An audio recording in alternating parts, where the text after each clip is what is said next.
Catherine always appeared calm, graceful, and perfectly in place, never looking like anything less than the future Queen of the United Kingdom.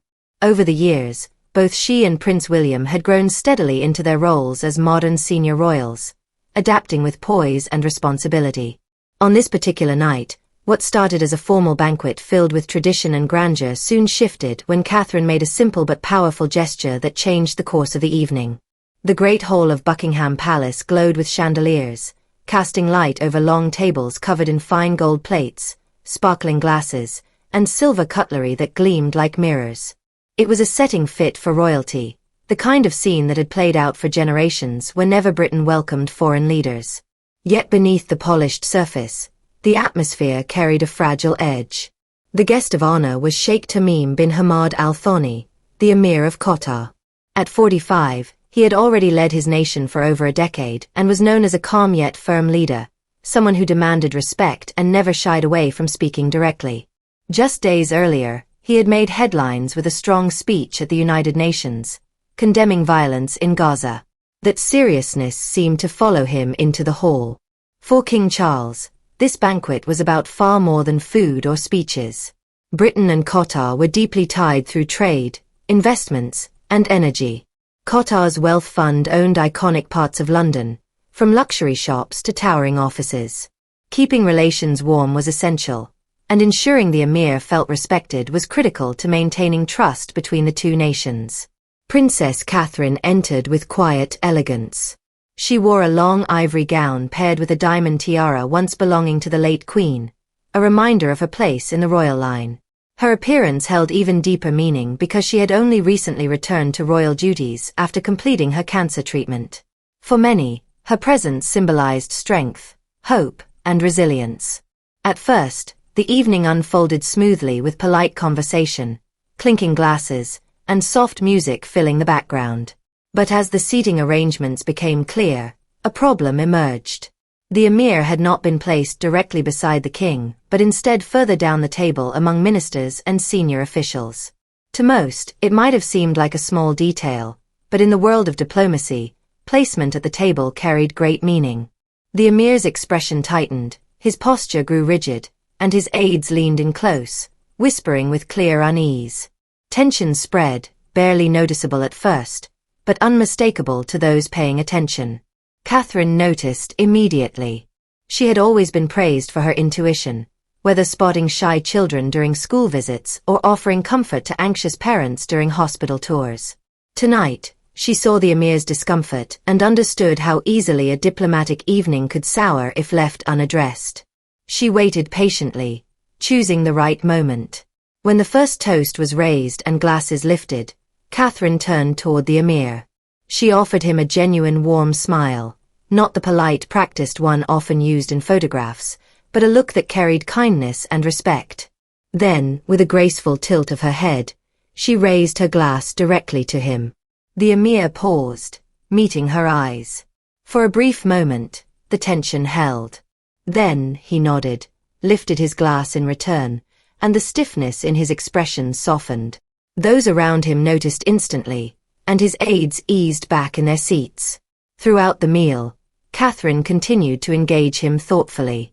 She asked about his family rather than politics or trade, and he responded with pride, speaking about his children in a way he rarely did publicly. His voice grew lighter, his face more relaxed, and he even laughed quietly at one point. The atmosphere around his table shifted from strained to open, and conversation flowed more easily. British officials, watching closely, breathed a sigh of relief.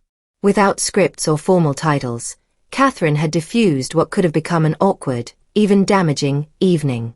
By the time dessert arrived, the Emir was leaning forward in discussion with ministers, his earlier sternness replaced by genuine interest.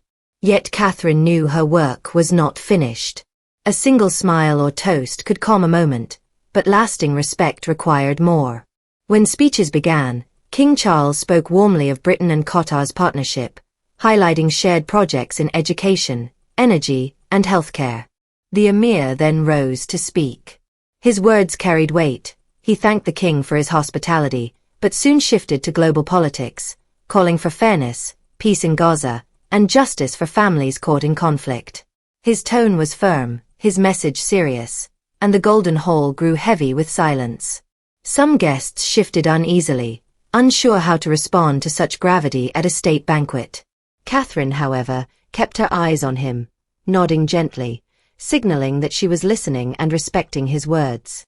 When the applause faded, she leaned slightly toward him and softly remarked, "Your words remind us all that families, wherever they live, deserve safety and peace." It was a short but thoughtful response. Instead of dismissing his concerns or diluting his message, she linked it to something universal: family. It struck a chord, especially with a leader known for his pride as a father. The Emir looked at her with surprise, then with clear appreciation. Later, when music softened and smaller groups formed, Catherine joined a conversation near the Emir. Instead of steering the talk back to politics, she asked about Qatar's investments in education and sports, praising the opportunities they created for young people. The Emir lit up, speaking passionately about schools, scholarships, and sports programs. Catherine listened with genuine interest, asking informed questions that showed she had prepared carefully. She wasn't merely making polite talk, she was showing respect for what mattered most to him.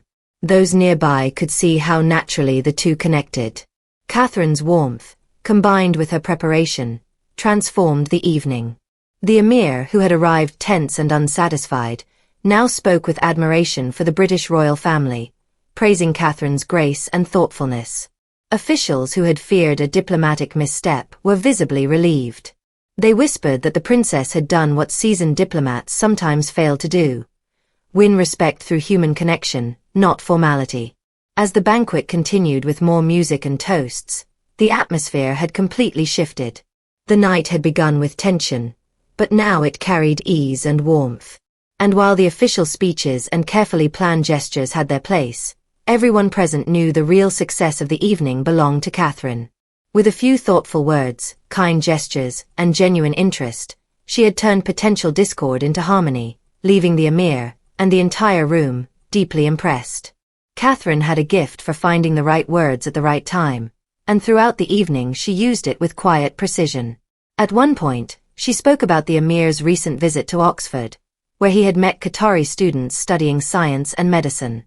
His expression softened immediately. Those students represented his country's future, many of them supported by scholarships his government had provided. Catherine went further, mentioning a Qatari student working on renewable energy projects, and how that connected with Britain's own efforts in clean technology. "It is inspiring to see young people lead the way," she said warmly. The Emir laughed, a brief but genuine sound that was impossible not to notice. His shoulders relaxed, and those sitting near him could see the change. Catherine's method was simple but remarkably effective. She focused on what mattered to him, showed respect, and drew links that placed his people in a positive light. King Charles observed quietly from his place at the table. He did not interrupt, but his watchful eyes made it clear that he trusted Catherine's calm and thoughtful approach. The Emir, a man known for his strong will, now seemed far more open and willing to listen. Soon, the talk turned to football, a subject close to his heart. Qatar had hosted the FIFA World Cup in 2022, a source of deep pride for the leader. Catherine joined in carefully, mentioning her children, especially Prince George, who had recently become very interested in football. "He was so excited watching England during the Euros," she said, her voice light but respectful. The Emir leaned closer, amused, and asked, "And does he support England only?" A spark of humor brightened his tone. Catherine smiled and replied, "He tries to, but sometimes children choose their heroes from everywhere. He has his favorites." It was a small, personal exchange, but it carried weight. Catherine had let down the walls of formality and shared something human. For the Emir, who valued family above all, the gesture struck deeply. At the far end of the hall, other guests carried on with their own conversations, but it was clear that the true center of attention was the growing dialogue between the Princess of Wales and the Emir of Qatar. Later, the Emir steered the conversation back to trade. His earlier frustrations resurfaced, though in a lighter tone. He spoke about Qatar's desire for more equal treatment in energy contracts. Catherine listened carefully, nodding at the right moments. She did not argue, nor did she attempt to promise anything beyond her role. Instead, she did what she had done before. She focused on shared values. Your Majesty, she said evenly, the United Kingdom does not take lightly the strength of its partnerships. It is not only about numbers. It is about the future. We want to build together. The Emir paused, studying her. He was not accustomed to hearing such direct yet balanced words from a royal figure. Most people softened his concerns or pushed them aside with polite phrases. Catherine had acknowledged him honestly, without stepping beyond what she could promise. Around the table, aides grew still, waiting. Then Catherine pressed further, reminding him of the ties that connected Britain and Qatar beyond contracts. Families who had made London their second home, students who studied in British universities, and doctors who trained in British hospitals. That is more than business, she said softly. That is trust. Her words struck him again.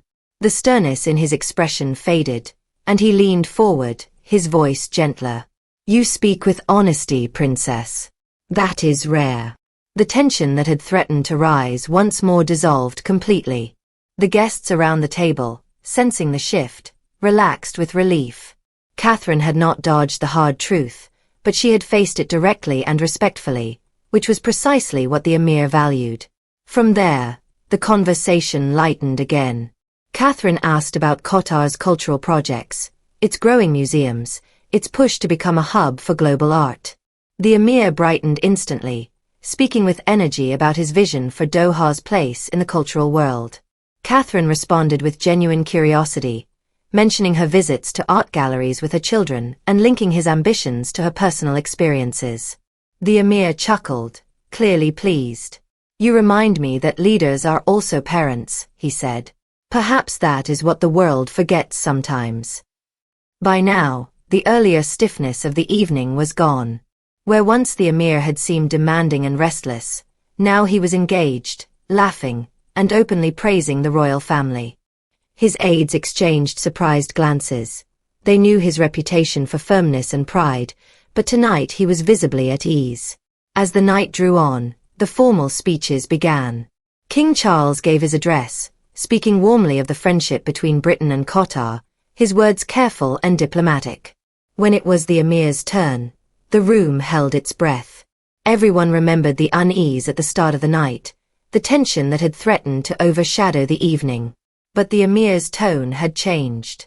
Standing tall, he spoke not of demands or unfairness, but of mutual respect. He praised the hospitality of the palace, the history of Britain, and most of all, the warmth that had been shown to him during the evening. He even turned to Catherine directly, thanking her for her kindness during their exchange. His words drew applause from the room. King Charles gave a quiet nod of approval, but it was Catherine who received the most subtle recognition. Guests whispered among themselves about how the Princess of Wales had managed to change the atmosphere with nothing more than steady conversation and a human touch. When the Emir returned to his seat, he looked lighter, his earlier sharpness now softened into admiration. His aides, once tense and alert, appeared more at ease. Catherine, however, did not seek the attention. She simply smiled politely, sat with quiet composure, and carried on with her meal. Everyone in the hall, though, understood what had just taken place. She had transformed pointed demands into gracious praise. As the final notes of music played and the banquet drew to a close, the Emir surprised the hall once more. Rising to leave, he turned toward Catherine with an expression rarely seen on his face: gratitude. His aides were prepared to escort him, but he held back. Princess, he said softly, you reminded me tonight why respect is earned, not demanded. For that, I thank you.